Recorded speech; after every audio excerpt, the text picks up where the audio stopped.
की या मंदिरामध्ये काही अघटित अशी घटना घडली होती। काही कर्मचाऱ्यांकडनं चोरी करण्यात आली होती आणि ती चोरी अतिशय योजनाबद्ध पद्धतीने पकडण्यात आम्हाला सगळ्यांना यश मिळालं। राजसाहेबांनी जे पत्र वाचून दाखवलं आणि त्यांनी जे सांगितलं, त्यांनी कुठे उल्लेख केला नाही की आताची जी ट्रस्टी आहे या ट्रस्टींकडनं असा काही प्रकार होतोय। हे जे सगळे कर्मचारी आहेत हे साधारणतः उभाटाशी संबंधित आहेत, सगळ्याला माहिती आहे आणि हे सगळे कर्मचारी 3 दिवस 4 दिवस 5 दिवस हे जेलमध्ये होते आणि त्यानंतर त्यांची जामिनांवरती सुटका झाली।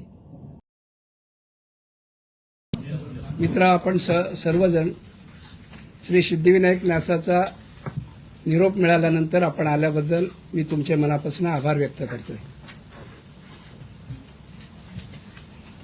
या बैठकीमध्ये निश्चितच या गोष्टींचा उहापोह केला जाईल की आमचं हिंदूंचं दैवत असलेलं सिद्धिविनायक मंदिर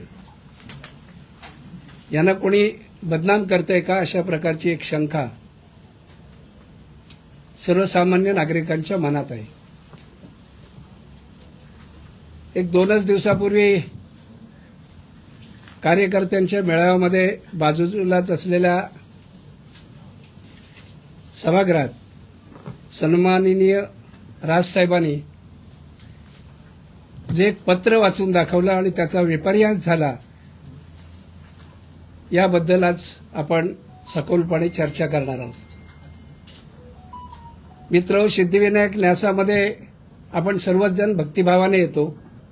हे आमचं दैवत आहे, ही भावना आपल्या सगळ्यांमध्ये आहे आणि त्या सिद्धिविनायक न्यासाची आणि त्या देवालयाची कुठेही बदनाम होऊ नये ही भावना आपली सगळ्यांची आहे। दिलेल्या पत्राचा संदर्भ असा होता की या मंदिरामध्ये काही अघटित अशी घटना घडली होती।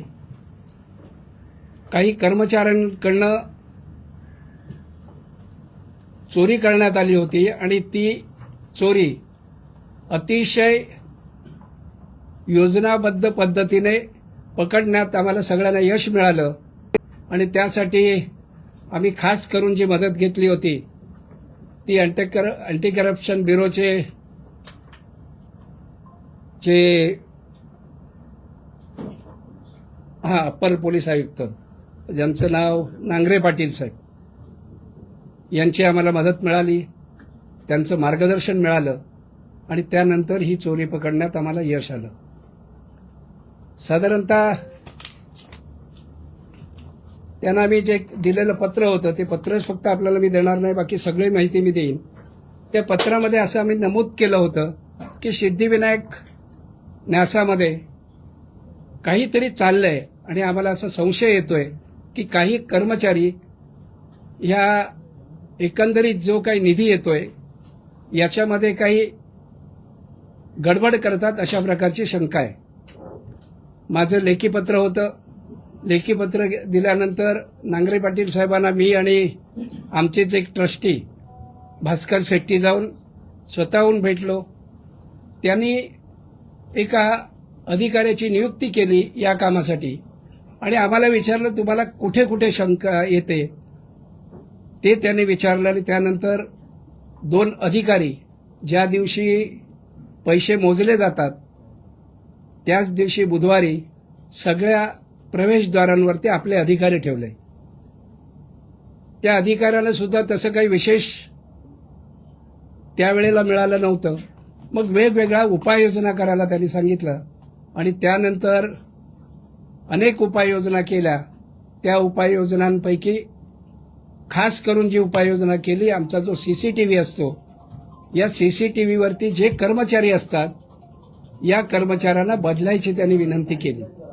आम्ही ज्या वेळेला त्या सीसीटीव्हीवर असलेले कर्मचारी बदलले आणि नवीन कर्मचारी आले त्यावेळेला आमच्या पहिल्याच गोष्ट लक्षात आली का जी चोरी केली जाते ते चोर कोण आहेत आणि त्यांना पकडण्यात यश आलं। त्याचा 1 नंबरचा जो आरोपी आहे तो आहे तेंडुलकर म्हणून आणि त्याला अरेस्ट करण्यात आले। त्यानंतर त्याला सहकार्य करणारे आणखी 9 कर्मचारी होते ह्या 9 कर्मचाऱ्यांना सुद्धा तेंडुलकरचं तर कोण आहे? राजन पेंडुरकर मी सगळ्या नावं सगळ्यांची नावंही आपल्याला देईन. पेंडुरकर त्यानंतर एक घाडीगावकर, अशा प्रकारची ही 9 नावं आहेत. त्यांना ताबडतोब त्याच दिवशी ज्या वेळेला आम्हाला ते सीसीटीव्हीमध्ये दिसलं, 5 मिनिटाचा विलंब न करता ताबडतोब पोलिसांना तक्रार करण्यात आली आणि पोलिसांनी त्यांना अरेस्ट केलं. त्यानंतर त्याला सहकार्य करणारे आणखीन जे 8 जण होते त्यांनाही अटक करण्यात आली. साधारणतः हे सगळे कर्मचारी 3 दिवस, 4 दिवस, 5 दिवस हे जेलमध्ये होते आणि त्यानंतर त्यांची जामिनांवरती सुटका झाली. ज्या वेळेला आम्ही चौकशी केली त्यावेळेला आमच्या एक गोष्ट लक्षात आली, चोरी करणारे जे प्रमुख होते त्यांना विशाखा राऊत यांनी नोकरीला ठेवलं होतं आणि त्यांच्या ते जवळचे होते. इतर जे कर्मचारी आहेत ज्याच्यामध्ये चोरी केली गेली किंवा ज्यांनी चोरी केली, बहुतांश हे कर्मचारी हे उभाटाच्या शाखेत जाण्या येणारे आहेत.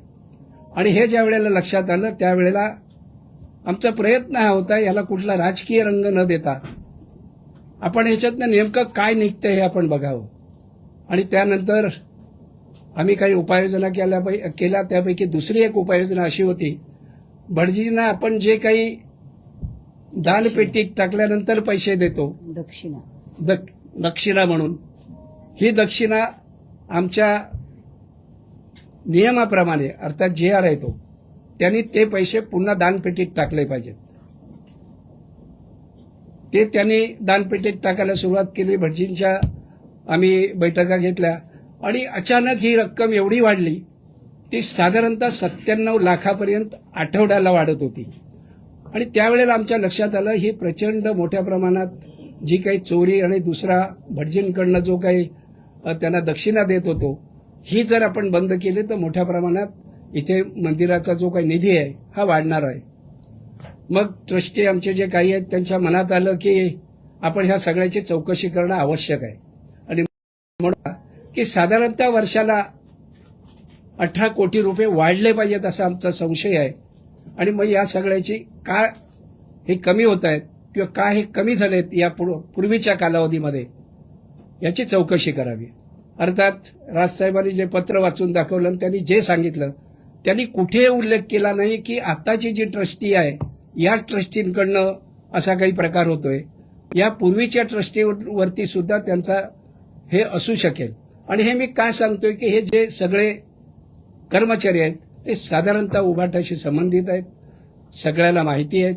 आणि ही जी सगळी एकंदरीत चोरी पकडली गेली त्यासाठी आम्हा सगळ्यांना पोलीस खात्याने सुद्धा अतिशय चांगल्या प्रकारे सहकार्य केलं आणि हे चोर पकडण्यात आले.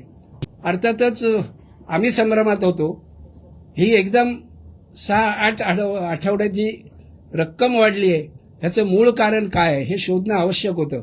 भटजींचे पैसे कमी केले की भटजीने पुन्हा पेटीत टाकायला लागल्यामुळे केले का, ह्या चोरीचा फार मोठे आणखीन काही रॅकेट आहे का हे शोधणं आवश्यक होतं. आणि त्यामुळे तशा प्रकारचं पत्र हे आमच्या काही ट्रस्टीने हे फक्त न्याय आणि विधी खात्याला दिलं.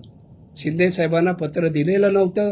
शिंदे साहेबांना पत्र द्यायची गरज नव्हती. त्याचं कारण असं आम्ही त्यांना जाऊन भेटणार होतो, मुख्यमंत्र्यांना जाऊन भेटणार होतो आणि ही सगळी गोष्ट आम्ही त्यांच्या कानी घालणार होतो. आणि म्हणून मला असं वाटतं ही नसलेलं पत्र, नसलेल्या ठिकाणी शिंदे साहेबांचं नाव आणि युतीमधल्या काही प्रमुख नेत्यांची नावं घेऊन जे बदनाम करण्याचा आणि हिंदूंचं आराध्य दैवत असलेल्या सिद्धिविनायकाला बदनाम करण्याचा जो काही घाट घातला जातोय याबद्दल आपल्याशी बोलावं म्हणणंच आपल्याला या ठिकाणी आम्ही निमंत्रित केलेलं आहे. आपल्याकडनं जर काही प्रश्न असतील तर निश्चित विचारा. त्या प्रत्येक प्रश्नाचं उत्तर आम्ही देऊ.